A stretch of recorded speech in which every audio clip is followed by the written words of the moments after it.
Olá, tocantinenses de norte a sul e de todas as regiões do nosso amado e querido Tocantins, tudo bem? Chegando por aqui na TV Assembleia com mais um episódio do nosso podcast A Casa é Sua Cast, o programa que traz para você o detalhamento, né, os detalhes na prática, informações importantes e pertinentes para você entender e saber as leis aprovadas pelos 24 deputados estaduais. Até porque as leis aprovadas são para você, tocantinense, são para todo o Tocantins. Leis importantes em várias áreas e a gente semanalmente está aqui na TV Assembleia com muita honra e alegria e satisfação explicando para vocês entenderem essas leis aí aprovadas pelos 24 deputados estaduais. Simbora? Simbora que hoje tem mais lei importante. Hoje vamos falar sobre um assunto sério, seríssimo, que assola não só o Tocantins, mas todo o Brasil. Trabalho infantil. Você que está assistindo, sabia que no Tocantins agora tem uma data, tem um dia que é considerado o dia de combate ao trabalho infantil?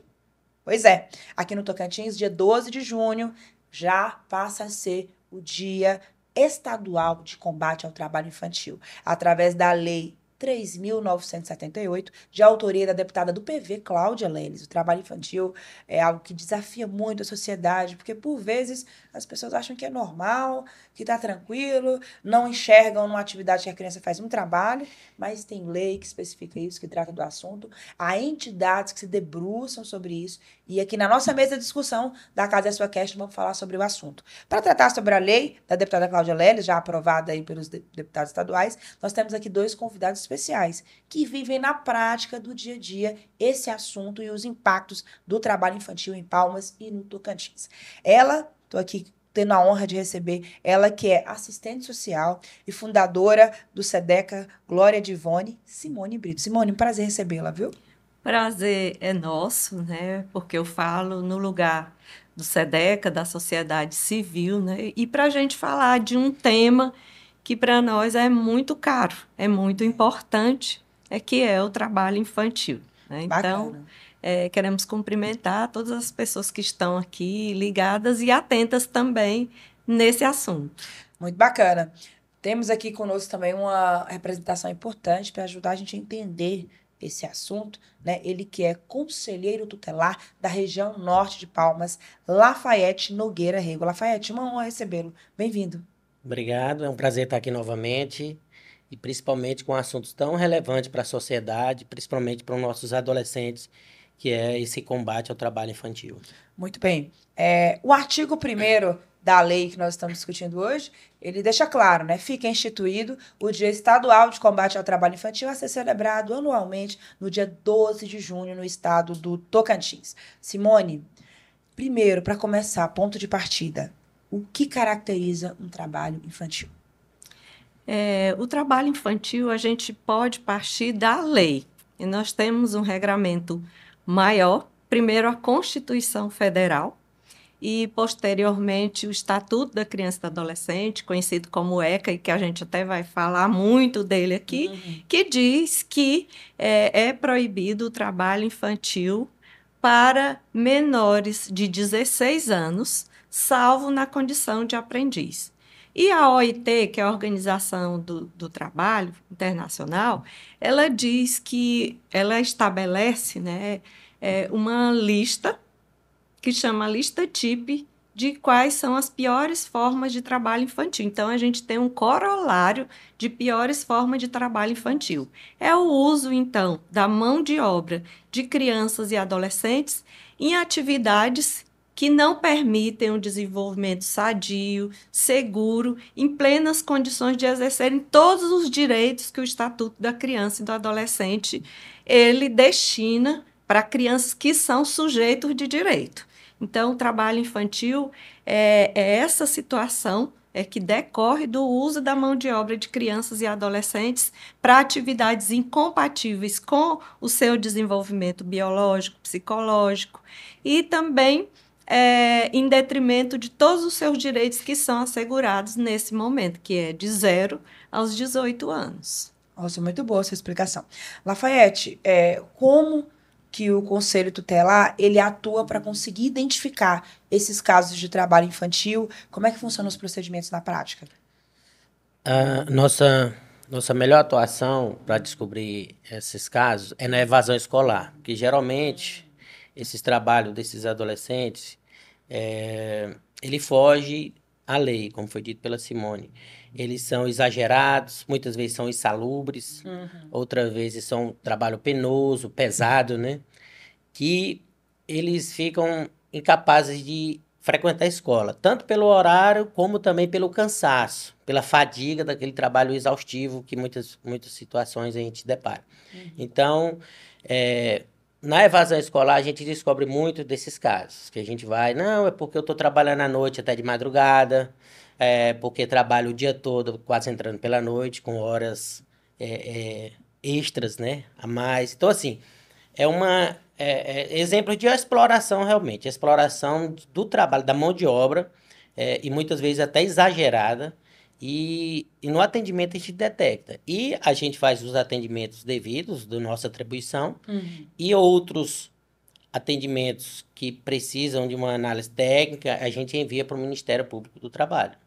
O Conselho atua também através de denúncias? Denúncias. Vocês recebem as denúncias e vão lá checar? Sim, recebemos denúncias, vamos muitas vezes no local de trabalho, fazemos verificação com o proprietário e também através da família, né? Atendendo a família também, que ela vai passar a realidade daquele trabalhador, né? Adolescente, e a gente, como eu falei, fazemos o nosso trabalho devido às nossas atribuições, né, o que cabe a nós, e muitas vezes, quando infringe a lei trabalhista, os direitos deles, a gente encaminha para o órgão competente, que é o Ministério do Trabalho. Simone, o Lafayette falou em família. Quando a gente fala do cenário e da própria razoabilidade da configuração do trabalho infantil, isso passa pela família. Muitas vezes é a própria família, em alguns casos, em que coloca essa criança, esse adolescente nessa situação. Né? Por exemplo, às vezes a gente está em Palmas à noite, acontece muito aqui em Palmas, e sempre passa aquelas crianças vendendo balinha, por exemplo. Esses dias tinha uma vendendo sabão. E aí, à noite, eu olhei, eram uns 9 anos, eu falei, e você tá com quem? Ela era uma menina dos 9 anos. Quantos? 9. Aí ela disse, não, minha mãe. Ela disse, minha mãe tá no outro barzinho, mas você tá andando sozinha? Aí a pessoa da outra mesa falou assim, como é que denuncia? Como é que faz? Nesse caso, entraria como um trabalho infantil, uma criança 9 horas praticando uma venda sozinha, nem configuraria essa mãe? Sim, isso é trabalho infantil. Porque não existe, por exemplo, a gente não sabe a idade, no caso aí, né? Porque o trabalho, a partir dos 16 anos, a partir dos 14, na verdade, ele é permitido por um contrato que chama aprendizagem. Certo. E, posteriormente, a partir dos 16 anos, são assegurados todos os direitos trabalhistas para aquele adolescente, né? Ou a adolescente ou adolescente. No caso, assim, uma venda de produtos alimentícios, qualquer um outro de bares, de bebidas, tudo isso, não é um trabalho que seja um trabalho de aprendizagem. Então, no caso, é considerado trabalho infantil. E aí é importante, né? A denúncia é importante, mas é importante também a sociedade ela não naturalizar, porque hoje a questão muito grande é que a sociedade naturalizou o trabalho de crianças e adolescentes. E crianças e adolescentes, elas não podem arcar, por exemplo, com o sustento de suas famílias. E você tocou numa questão muito importante, que é justamente a família. Não podemos também demonizar a família e dizer, olha, isso é culpabilizar a família, é culpa dela. O trabalho infantil, ele passa por um ciclo perverso, não é? Que os pais dessas crianças, eles também foram vítimas do trabalho, da exploração do trabalho, da mão de obra deles, né? E o trabalho dessas famílias, na grande maioria, são trabalhos informais, intermitentes, e só vai passando essa questão de geração para geração. Então, já vem de uma história de desproteção da família e continua na desproteção das crianças que fazem parte dessas famílias, que são vulnerabilizadas por questões de pobreza, por outras questões de violação de direitos também. Como você falou, é um ciclo, né, que vai se repetindo, infelizmente. Exatamente. É isso. Você que está nos acompanhando, não saia daí, vamos para um breve intervalo. Já estamos de volta.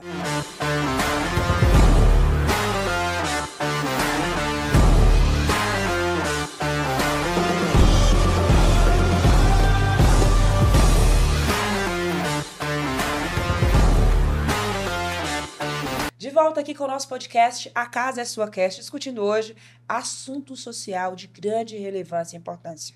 Combate ao trabalho infantil. Estamos discutindo a lei da deputada Cláudia Leles, que instituiu no Tocantins o dia 12 de junho, anualmente, como Dia Estadual de Combate ao Trabalho Infantil. Estamos aqui com a Simone, do SEDECA, com o Lafayette, que é conselheiro tutelar. Estamos falando, entendendo, né, as várias nuances e os ciclos que envolvem aí a base do trabalho infantil. Lafayette, você falou da atuação do Conselho Tutelar, né, quando recebe uma denúncia e com relação a essa questão aí dos casos de trabalho infantil, mas eu queria que você nos dissesse, na sua análise como conselheiro tutelar, você avalia que existe uma rede de proteção eficiente aqui no Estado para atender crianças e adolescentes vítimas da exploração laboral? Hoje temos o programa RENAPS, temos a Secretaria Municipal de Palmas, hoje ela recebe nossas requisições e encaminha esses adolescentes para o RENAPS. E eu vejo como boa, porém pouco procurada às vezes, porque às vezes as famílias ou os adolescentes, né, vários tipos de casos, eles procuram informalmente esses trabalhos. Né? E aí acaba entrando na ilegalidade e as empresas, algumas empresas, muitas vezes até um pouco informais, elas acabam recebendo esse adolescente e por isso não é formalizado. Mas existe uma rede, existe os programas nacionais, municipais, a Secretaria Municipal de Ação Social, ela recebe nossas requisições, elas enviam para o RENAP solicitando, nos enviam comprovantes. Então, assim, há um trabalho de orientação também diante das famílias, para as famílias, pelo Conselho Tutelar e por outros órgãos também. Porém, como eu falei, há muita informalidade e não procura. E eu queria comentar sobre as vendas de crianças quando estão vendendo na rua, né? Sim. Então, assim, geralmente elas são exploração, porque os pais, eles são cientes de que é errado, é crime. E na hora dessas que as pessoas se depararem, é bom que elas liguem para os órgãos competentes, principalmente em emergencial, porque elas estão passando na rua vendendo, então não tem muito tempo de esperar ser atendida, às vezes não consegue nome, endereço, telefone, então é ligar para a polícia militar para que faça uma abordagem ali com a família e encaminha para os órgãos, que lá o Conselho Tutelar e outros órgãos vão atender a família, atender a criança, saber o porquê que ela está trabalhando à noite, né? É uma idade extremamente proibida, que, né, até os 13 anos, vamos dizer assim, é proibido esse trabalho, qualquer tipo de trabalho, e principalmente trabalho à noite, em bares, vendendo balas, doces, é extremamente proibido e crime. Então, deve ser acionado os órgãos competentes para fazer uma abordagem àquela família, em primeiro lugar, não em forma de reprimir, né, punir, mas entender o contexto. Por quê? Porque, às vezes, a família tem problemas, dificuldades que está vivendo, vulnerabilidade, né, passando dificuldades realmente de alimentação, falta de muitas coisas, e às vezes no desespero usa as crianças para fazer esse tipo de coisa que acaba comovendo as pessoas e tendo vendas e trazendo um lucro ali para a família. E Então, comove mesmo, isso é verdade, comove. é certo. Simone, na sua análise, qual que é a relevância de se ter um dia estadual de combate ao trabalho infantil e como é que essa data pode ajudar na conscientização? A gente, em relação a uma data específica, né, o destaque dela é de lembrar a sociedade, de mobilizar, de sensibilizar para aquele problema, no caso do trabalho infantil. Certo. Mas também o que a gente sempre fica dando destaque, relevância, é de que todos os dias são dias da sociedade, do poder público, estar atento às violações de direitos de crianças e adolescentes. Verdade. Nós temos 2002, a própria OIT, ela já instituiu o Dia Internacional de Combate ao Trabalho Infantil. A gente tem uma lei nacional também, que é de 2007, agora a gente tem essa lei estadual. Sim. Né? O propósito da lei é justamente esse, não é? E assim, é importante também que a gente... essa não seja uma data de comemorar, né? Porque comemorar trabalho infantil, comemorar violência contra criança e adolescente, que a gente também tem o 18 de maio, e a exploração sexual é uma forma de trabalho infantil também, Verdade mesmo. não é? Então, é importante que a gente esteja atento do ponto de vista das políticas públicas. Uma legislação, né, que é necessário que a legislação aponte, por exemplo, políticas públicas para o enfrentamento dessa questão. E uma política pública, ela pressupõe, né, uma análise diagnóstica, né, de quantas crianças e adolescentes estão envolvidas no trabalho infantil, quem são essas crianças, quais são esses espaços que estão explorando a mão de obra infantil, mas, acima de tudo, Maju, é o orçamento público. Esse orçamento é que vai dizer da prioridade absoluta que a lei fala, que tem as políticas, os serviços, os programas, os projetos para enfrentar o trabalho infantil. Nossa, muito boa essa sua colocação. Além da lei, na visão de vocês dois, que outras políticas públicas são necessárias para erradicar o trabalho infantil no Tocantins? Lafayette. Pelo que a gente vê no dia a dia, seria a divulgação, a conscientização das empresas. Porque a empresa, ela tem um papel muito importante, porque ela vai ser o empregador. E, pelo que a gente vê, não há muito essa divulgação, ou às vezes o interesse, né? Então, eu acredito que uma forma eficaz de ajudar a resolver esse problema seria uma divulgação mais ampla nas empresas, porque muitas vezes a falta de informação faz com que eles tenham medo de contratar, né, adolescentes para trabalhar no formato de menor aprendiz a partir dos 14 anos. Então, ali eles vão estar fazendo algo importante, trazendo um primeiro emprego, trazendo uma satisfação para o adolescente ele ter seu próprio dinheiro, que muitas vezes ajudar a família. Então, se ele tiver um bom olhar em relação a isso, vai melhorar a situação de muitos adolescentes, vão ter o seu primeiro emprego e uma vida digna. Simone, que alertas o SEDECA faz nesse sentido? Acho que a questão do emprego é importante, mas lembrando os marcadores da lei, né? A lei diz que a aprendizagem, que tem todo esse contrato de trabalho resguardado a partir dos 14 anos e dos 16 anos, com todos os direitos trabalhistas. No entanto, e aquelas crianças que a ocorrência, por exemplo, de 7 a 13 anos, 7 a 12 anos, elas não podem se envolver nessas atividades. Então, para qualquer uma das situações, o que nós chamamos a atenção é a garantia do ensino de qualidade, da permanência desses meninos, porque, geralmente, eles entram no ensino fundamental, mas não saem no ensino médio. Não há todas as pesquisas informam isso, que o quantitativo de crianças que entram no ensino médio ou no ensino fundamental, elas não concluem o ensino médio. Então, a escola é responsável por essa permanência com sucesso. A saúde, hoje a gente tem um dado do Sinam, por exemplo, que de 2016 até 2022, 43 mil crianças e adolescentes morreram em função das condições de insegurança de trabalho. Então, eles estavam trabalhando ilegalmente. É um registro. A saúde precisa agir. A assistência social, por meio dos seus equipamentos, que são o CRAS, o CREAS também. Fortalecimento da família, precisa de política de empregos, geração de renda para as famílias, para que elas possam exercer o cuidado e a proteção das crianças. É nisso que a gente tem que pensar, né? Então, assim, e a segurança, porque, como eu estou lhe dizendo, os meninos, eles são colocados em locais insalubres, onde eles lidam, por exemplo, na área de mecânica, na área dos lava-jato com produtos tóxicos. Isso. Né? Então, com ferramentas que também são incompatíveis com a idade deles. Tudo isso eles estão suscetíveis. Então, é preciso também políticas de segurança e também de fiscalização. Né? É importante que não é o Conselho Tutelar que fiscaliza. Né? Quem fiscaliza essas questões, é importante colocar, não é, que são justamente os órgãos do Ministério Público do Trabalho. Né? Essas denúncias, elas devem ser canalizadas para o Ministério Público do Trabalho.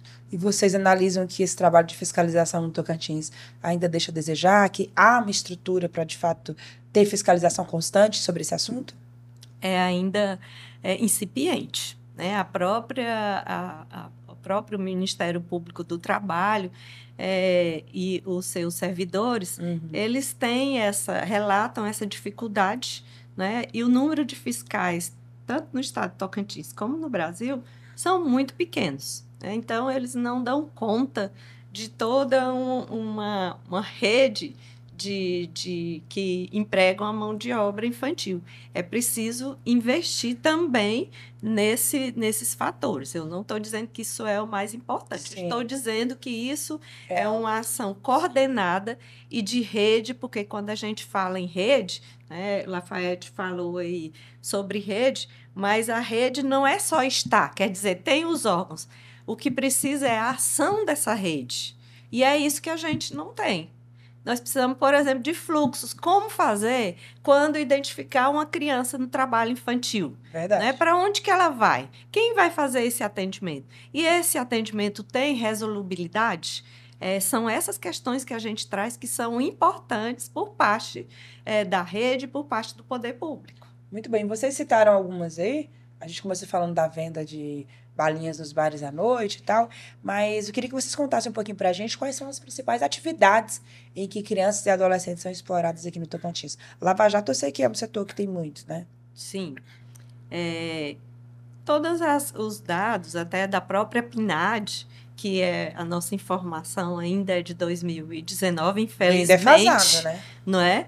E essa é a nossa base de atuação.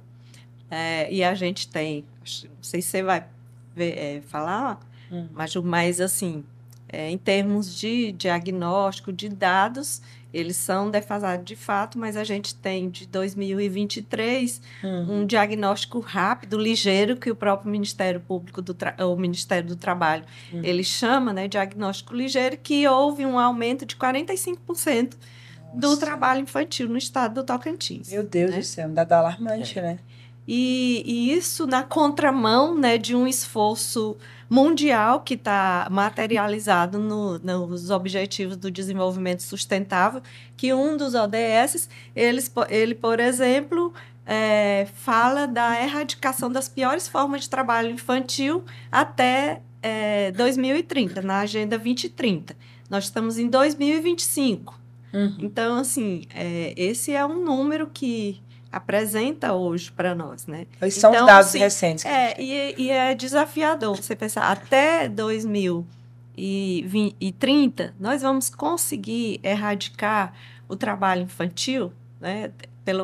Ao menos nas piores formas, que nós queríamos que, de fato, não existisse trabalho infantil, mas existisse boas escolas, boa retaguarda de proteção e de cuidado para essas crianças e adolescentes, né? Então, a gente tem um envolvimento muito forte também, um dado, eu não sei se eu tenho mais fica à vontade, fica à isso, vontade. Mas dizer do trabalho infantil doméstico. Eu ia entrar nessa pergunta agora, porque a gente sabe que existe o trabalho infantil doméstico, era a minha próxima pergunta.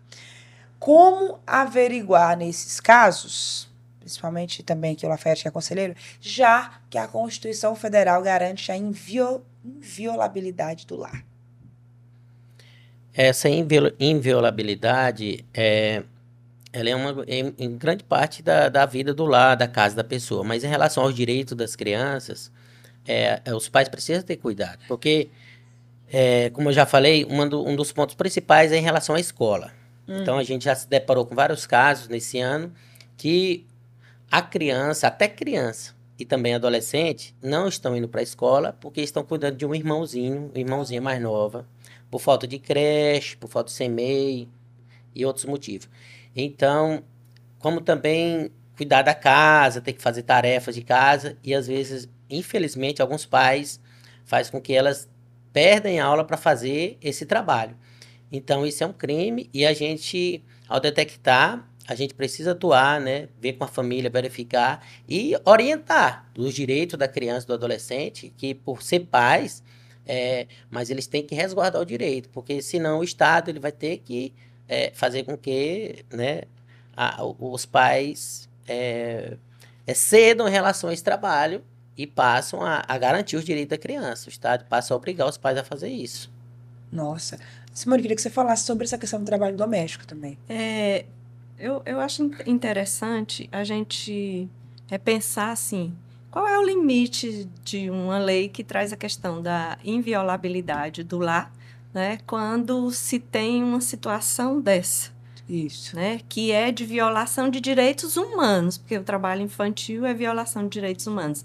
Então, assim, os órgãos, quando eles têm uma denúncia em relação ao trabalho infantil, ele tem que agir, né?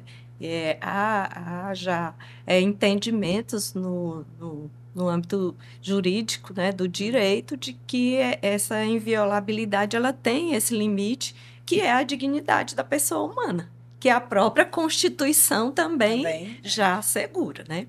E assim, sobre o trabalho infantil doméstico, a maioria, o número de trabalho infantil, que é maior aqui no estado do Tocantins, o percentual é maior em relação às outras formas de trabalho, é o emprego da mão de obra das meninas na sua própria casa. É uma situação assim menor, mas é o emprego da mão de obra delas em outras casas, né? E elas vão para esse cuidado doméstico, das atividades domésticas, elas vão cuidar de criança, elas vão cuidar da casa, trabalham com fogo, né? Porque elas vão para a cozinha, elas vão para todas essas atividades aí. E ficam suscetíveis a essas questões que nós já colocamos de não frequentar a escola pelas suas próprias condições, né? Como que uma criança que se envolveu o dia inteiro, e um dado importante é que essas crianças, na pesquisa de 2019, fala também que elas dedicam 18 horas por dia nessas atividades de trabalho. Né? E você imagina que condições de aprendizagem, por exemplo, essa criança vai ter. E aí, quando chega na escola, o pior é que a escola não compreende isso. E a gente precisa, essa é uma outra tratativa. E a base do trabalho infantil, doméstico, a mão de obra, é justamente por uma cultura também, o trabalho das meninas, a cultura machista que a gente tem. É verdade. Não é? Porque o emprego da mão de obra infantil doméstica, as meninas, elas vão para essas atividades domésticas, né? E muitas vezes elas não são remuneradas por isso. A remuneração é o alimento na casa. A gente já está dando o alimento para ela, a gente já está dando material escolar. Então, é uma exploração assim, enorme em relação à mão de obra dessas meninas. Muito importante. Se eu só falar algo, Fica à vontade. Quando há crimes e violação de direito, os órgãos eles vão ter que atuar no lado da pessoa. Então, assim, a inviolabilidade, ela tem, sim, existe, mas para defender, salvar ou defender os direitos da criança e adolescente, infelizmente, a gente vai ter que acessar a família, a criança, fazer os atendimentos, aplicar as medidas e garantir os direitos delas. É isso. Os dados mostram que a maioria das crianças em situação de trabalho infantil são pardas ou negras. Dado horrível, né? Por que essa população é mais vulnerável? Na opinião de vocês? Bom, eu vou começar dizendo que a criança é explorada desde de 1500 na nossa história, né? Porque os meninos negros que chegaram aqui, eles já vieram sendo explorados nos navios. Eles iam para as cozinhas dos navios, descascar batata, enfim, fazer todas as atividades. E isso era a população negra. E essa história, ela vem de lá até aqui. Os dados mostram isso, como você está dizendo, que a maioria dos meninos e meninas que estão no trabalho infantil são negros. Então, há, sim, o recorte de raça, né, de etnia, quando se fala em trabalho infantil. Né? É utilizada, e essa lógica de que esses corpos racializados, eles são para o trabalho, é uma lógica que persegue tanto os meninos adultos, né, como os adultos, mas como as crianças e adolescentes. Então, são corpos que são colocados à disposição do trabalho, porque eles são estigmatizados, né, pela origem, pela cor, e isso quando é pobre, isso quando é favelado, é periférico, né? Estão todos envolvidos nessa condição. Lafayette, nosso conselheiro tutelar, por vezes o trabalho infantil é naturalizado, como a gente falou aqui, visto como normal. Alguns pais dizem, não, eu na idade de fazer era pior. Não, eu na sua idade Trabalhava já o dia fazia todo. tal coisa, né? Na sua visão, qual que é o maior desafio para a gente conseguir quebrar esse estereótipo e fazer com que a sociedade, família, pais, órgãos, instituições se atentem para a importância de união, como vocês falaram aqui, para a gente combater todos os dias esse trabalho infantil? Temos que mostrar para esses pais que a criança ela precisa brincar, ela precisa de lazer e principalmente de estudar, né, se qualificar. Porque se ela fica nessa prisão desse trabalho infantil, sem uma devida qualificação, sem estudos e sem o seu lazer, sem brincar, até mesmo problemas, dificuldades psicológicas, de convivência, ela vai ter muitos outros problemas, né?